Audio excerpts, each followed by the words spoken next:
drag and copy.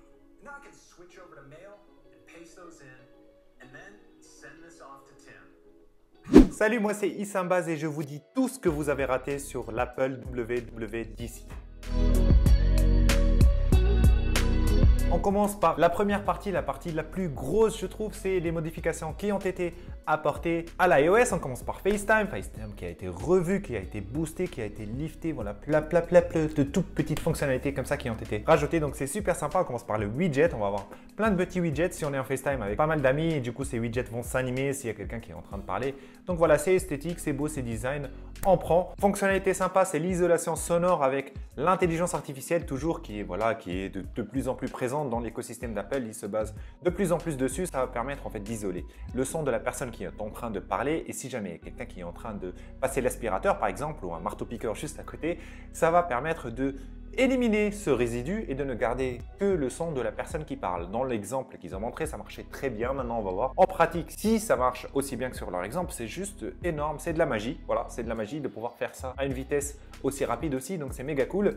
Et on peut désactiver cette fonctionnalité-là si on est par exemple en train de faire de la musique et il y a beaucoup d'instruments qu'on veut capter en même temps, on est obligé de désactiver cette fonctionnalité. On va aussi pouvoir générer des liens de communication de FaceTime. Donc on est en FaceTime, je génère un lien et je peux envoyer ce lien à quelqu'un d'autre, il clique dessus, il peut nous rejoindre. On peut aussi programmer des FaceTime avec des liens, envoyer ça par mail, le mettre dans le calendrier. Donc c'est vraiment des fonctionnalités qui sont présentes dans Teams et dans Zoom qui sont des applications professionnelles un peu parce qu'ils permettent de faire tout ça.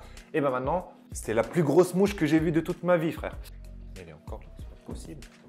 Maintenant, on va pouvoir avec FaceTime avoir les mêmes fonctionnalités que Teams et les applications Microsoft. Après, j'utilise régulièrement ces applications, il y a beaucoup de bugs dessus. J'aime beaucoup les designs Apple, c'est assez jeune et tout. J'aime beaucoup FaceTime aussi, j'utilise souvent. Donc, pourquoi pas l'utiliser pour ce genre de choses? On attend de voir, mais j'espère que ça va être stable. C'est surtout ça le plus important. SharePlay a été annoncé pour FaceTime. SharePlay, en fait, c'est le fait de pouvoir partager les vidéos qu'on est en train de regarder avec votre interlocuteur. Et de ce que j'ai compris, par exemple, on est en train de regarder une vidéo YouTube. Je suis en train de regarder une vidéo YouTube et toi, tu es sur FaceTime, je te partage la vidéo au même point où j'en suis. Ça va synchroniser les deux vidéos, on va pouvoir regarder la même chose en même temps. C'est compatible avec Disney+, c'est compatible avec Hulu, il me semble. Et voilà, pas mal d'applications se mettent aussi dessus, mais je pense qu'il faut que les deux interlocuteurs aient l'application parce que ce n'est pas un partage de vidéo, c'est un partage de synchronisation. Modification sur les notifications pour iOS, donc on va avoir une meilleure gestion de notifications, on va avoir des groupes de notifications. Je ne sais pas si vous avez le même problème que moi, mais moi j'ai plein de notifications, 50 notifications sur... Je ne peux pas vous montrer parce que je filme avec mon téléphone, mais 50 notifications sur une appli, 30 sur l'autre et tout, et je dois les parcourir une par une pour enlever les notifications. Maintenant avec les groupes, on va avoir des groupes de notifications, on va pouvoir les lister et c'est des résumés, des notification summaries, donc des résumés de notifications et on va pouvoir visualiser le tout d'un coup, les supprimer le tout d'un coup. Donc c'est super sympa, c'est fait d'une manière intelligente, donc il va y avoir des groupes qui vont être créés automatiquement par iOS et qui vont s'adapter en fonction de votre utilisation, des applications que vous utilisez, des applications que vous n'utilisez pas. Donc ça va être sympathique et vous allez pouvoir passer des heures si vous êtes obsédé par ça pour les configurer, pour les rendre à votre guise. Il y a aussi l'ajout de nouveaux profils, donc on a le profil toujours de notre teaster, on aura à côté un profil work, on aura un profil personnel et un profil sleep. Et du coup, ces profils-là vont avoir des applications associées dont les notifications vont être désactivées ou activées, etc. On aura un mode focus aussi qui va réduire fortement le nombre d'applications pour pouvoir se concentrer à la tâche dans laquelle on est. Donc voilà, gros travail sur les notifications qui a été fait. Modification photo, c'est la meilleure modification jamais annoncée depuis je ne sais pas combien d'années, mais après je le dis chaque année. Mais c'est la meilleure modification, voilà, moi je trouve que c'est sympa ce qu'ils ont fait, c'est le fait de pouvoir, lorsqu'on prend une photo avec sa caméra, de détecter du texte avec la reconnaissance d'image et l'intelligence artificielle, toujours, pouvoir détecter du texte, le récupérer, le copier-coller, et c'est intégré avec l'écosystème d'Apple. Il y a des applications tierces qui permettent de faire ça et des applications payantes en l'occurrence qui vont permettre de faire ce comportement-là. Sauf qu'il faut prendre la photo, il faut aller l'uploader dans l'application et on va devoir faire confiance à l'application déjà pour qu'elle n'enregistre pas nos données personnelles et en plus c'est des algorithmes qui ne sont pas très mature, donc on a potentiellement des erreurs, des fois ça marche, des fois ça marche pas. Mais avec Apple, on sait que ça marche, quoi. Ils font des choses qui marchent, c'est ça qui est cool. Et je trouve de plus en plus, je pense qu'ils sont pionniers dans tout ce qui est intelligence artificielle, donc c'est vraiment cool. Et donc ce qui est sympa, c'est que automatiquement on va pouvoir, par exemple si c'est un numéro de téléphone, on va pouvoir le scanner et l'appeler. Ça, c'est vraiment cool. On va pouvoir, par exemple, des coordonnées bancaires, tout ça. Top, cet ajout, c'est vraiment top de l'utiliser directement en plus via la caméra. C'est vraiment excellent. Je suis extrêmement fan. Live Memories, dans la même optique, on va pouvoir ajouter de la musique aux photos et des titres, on va pouvoir faire des montages. Voilà, c'est esthétique. Il y a des personnes qui utilisent ce genre de choses. Donc, je pense que ça leur fera plaisir. Perso, je ne suis pas un consommateur de ce genre d'application. Donc, ça ne me fait franchement ni chaud ni froid. Des modifications dans l'application Wallet, on s'en fout un peu. On va pouvoir ajouter nos clés de maison et on va pouvoir ajouter nos clés de voiture dans l'application Wallet. Il y a aussi Disney qui a rajouté sa carte dans Wallet. Bon, je ne sais pas si, dites-moi en commentaire si vous avez des clés directement dans votre Wallet. En tout cas, je pense que c'est qu'aux États-Unis, je crois qu'ils ont ça en plus. Donc voilà, on passe. L'application météo qui a été reboostée parce qu'elle était un peu fade quand même, pas très belle.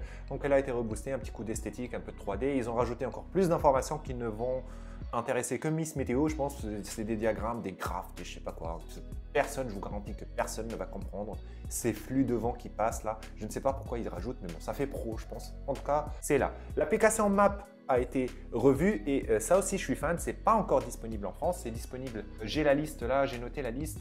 C'est disponible aux États-Unis, en Angleterre, en Irlande, au Canada, en Espagne, au Portugal et bientôt en Italie. Et dans les prochaines années, ça va être disponible partout dans le monde au final. L'application Maps d'Apple, elle est pourrie. Je ne l'utilise pas, j'utilise Waze pour tout ce qui est trafic et j'utilise Google Maps pour tout ce qui est restaurant, tout ça. Parce que Waze, son algo est très optimisé.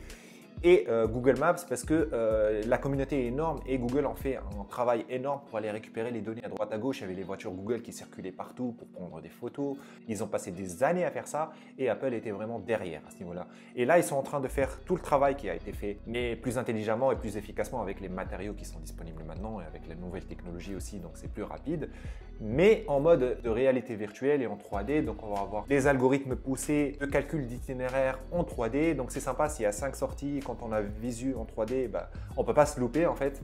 Par contre, sur Waze, par exemple, ça peut arriver de se planter. Là, ce ne sera pas le cas. Et ils résolvent le fameux problème de lorsque tu descends du métro et tu es en train de suivre Maps, tu ne sais pas si tu vas à droite ou à gauche. Tout le monde a eu ce problème.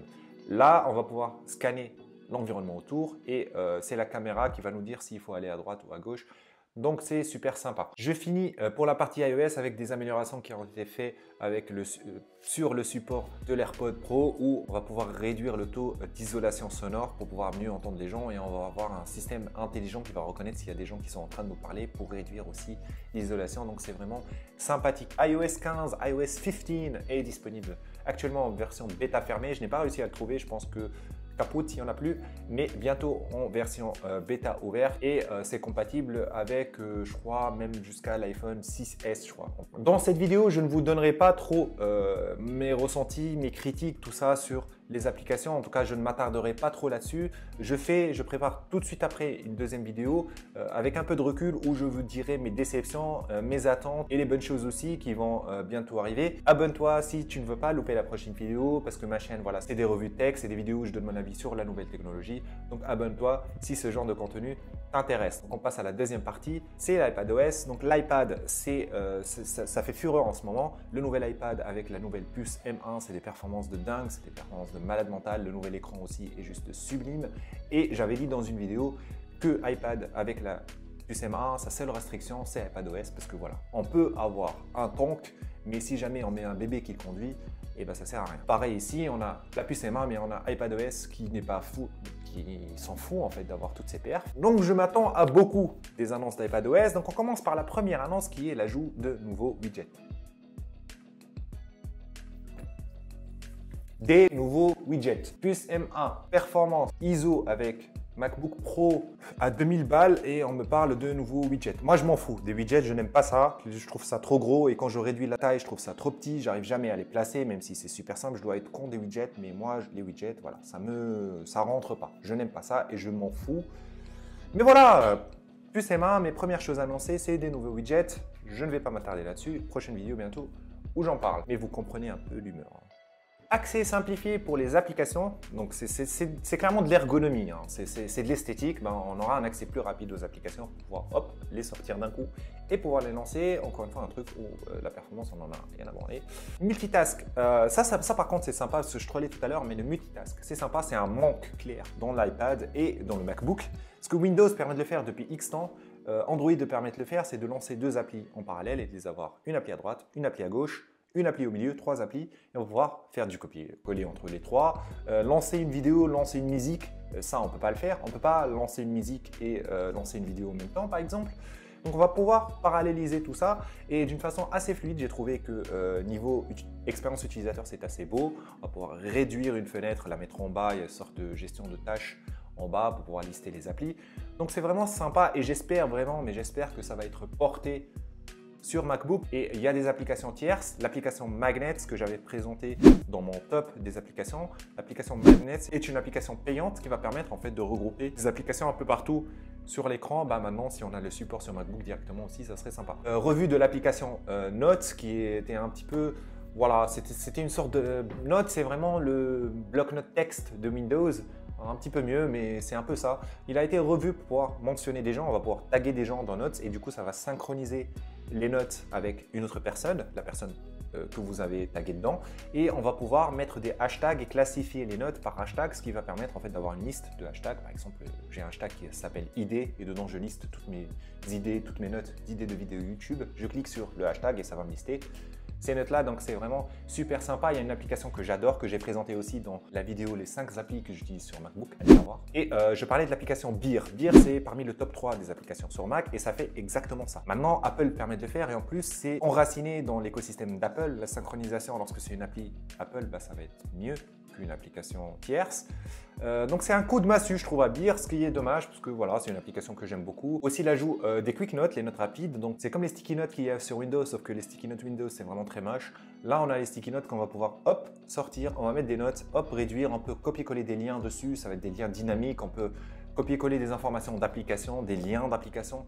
Donc c'est vraiment très sympa, c'était un manque clairement parce qu'on est obligé de faire note, d'enregistrer sous machin. Là, hop, un truc simple qu'on met de côté et qu'on va pouvoir sortir. Donc très très pratique. L'application Mail a été revue, voilà, dynamisée un petit peu pour que ce soit voilà, moins gris, moins moche. Donc petit coup de boost de l'application Mail et ajout de la traduction voilà, de texte qui est sur Google Mail depuis je sais pas combien d'années. Ils sont vraiment.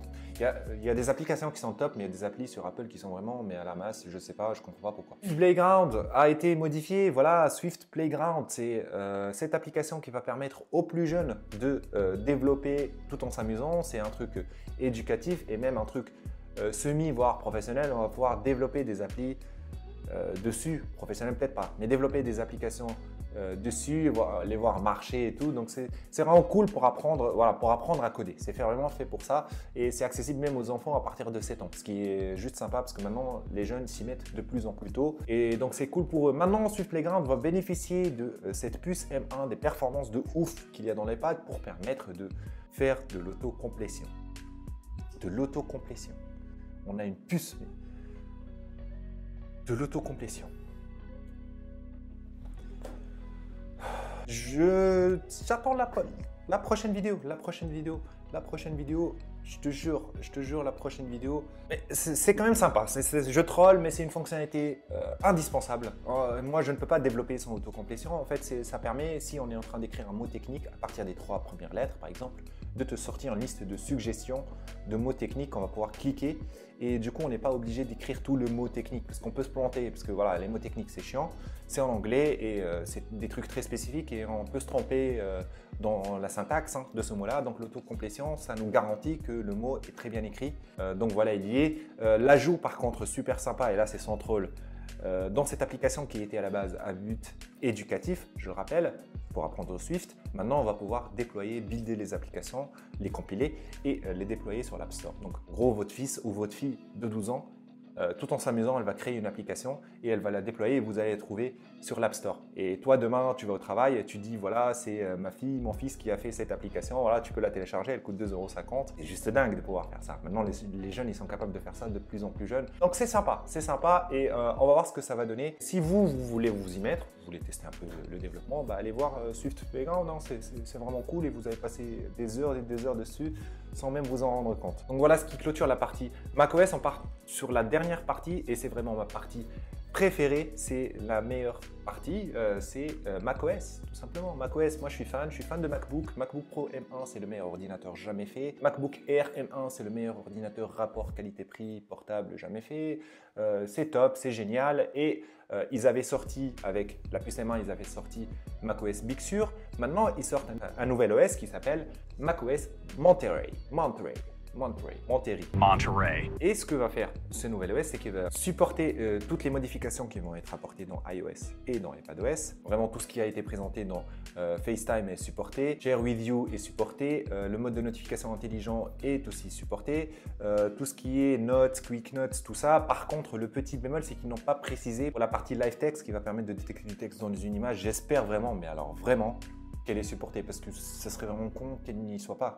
C'est une fonctionnalité de ouf si elle n'est pas sur MacBook. À côté, ils ont rajouté une nouvelle fonctionnalité. C'est une fonctionnalité de malade mental. La fonctionnalité s'appelle Continuité.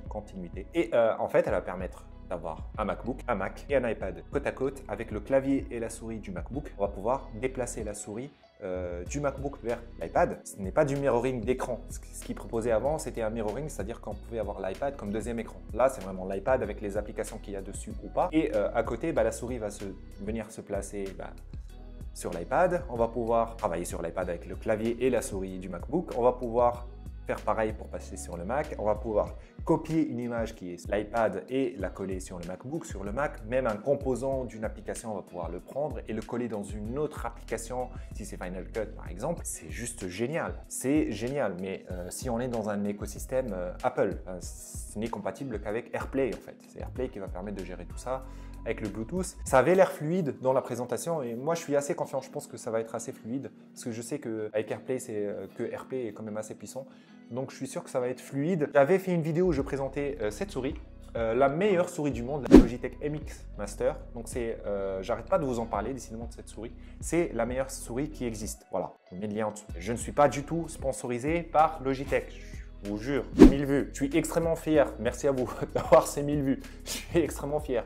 Mais vous vous rendez compte qu'avec 1000 vues, je ne vais pas me faire sponsoriser par Logitech. Logitech, si tu passes par là, je vous adore, je vous paye le café. Et cette souris permet de faire la même chose avec un Mac et un ordinateur Windows. C'est comme ça que je m'en sers. Vous switchez du Mac vers votre ordinateur Windows et ainsi de suite. Et il y a aussi le clavier MX aussi, le MX Keys qui va avec et qui fait exactement la même chose.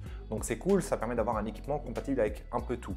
Et on peut aussi copier-coller des fichiers avec cette souris. Si on a l'application qui va avec installée sur tous nos équipements, on peut copier un fichier et le coller dans un autre ordinateur, que ce soit Windows et Mac. Donc c'est vraiment cool, mais maintenant dans un écosystème Apple, il y a cette fonctionnalité Continuity qui va permettre de faire ça. AirPlay va être compatible MacBook, donc on va pouvoir diffuser vers un Mac, on va pouvoir diffuser de la vidéo, de la musique. Safari a été reboosté. Safari qui est dans le monde informatique est considéré un peu comme le nouvel Internet Explorer. C'est un peu dommage parce que Safari c'est très robuste, ça ne bouffe pas beaucoup de mémoire et en plus c'est très rapide. Mais sauf que Safari, putain, parce que c'est moche quoi. C'est vraiment moche. Et Internet Explorer quoi, c'est super moche. Maintenant il a été reboosté, notamment avec l'ajout de couleurs. Ils ont rajouté de la couleur dedans. L'ajout de tabs, donc à côté on va pouvoir regrouper tous les tabs, tous les onglets qu'on a dans plusieurs groupes et du coup ça va permettre de fermer plusieurs groupes d'un coup, d'ouvrir plusieurs groupes d'un coup et les synchroniser avec votre iPhone et tout. Donc c'est assez pratique, on va voir à la longue parce que normalement les pages qu'on veut mettre dans un truc permanent, c'est les pages genre Facebook, Instagram, tout ça, mais c'est pas des pages qui restent sur le temps. Donc c'est pas ces pages là qui vont créer beaucoup d'onglets. Et je pense aussi que c'est trop contraignant peut-être. Donc vraiment à voir à l'usage, j'ai quelques doutes sur Safari. On enchaîne avec Shortcuts. Shortcuts c'est une application super cool, c'est une sorte de workflow. C'est un sorte de workflow où on va venir programmer pas mal d'applications, leur démarrage avec un seul bouton. Par exemple, pour un éditeur, il va faire un shortcut qui va contenir Affinity Photo et en plus Pinterest dans leur exemple.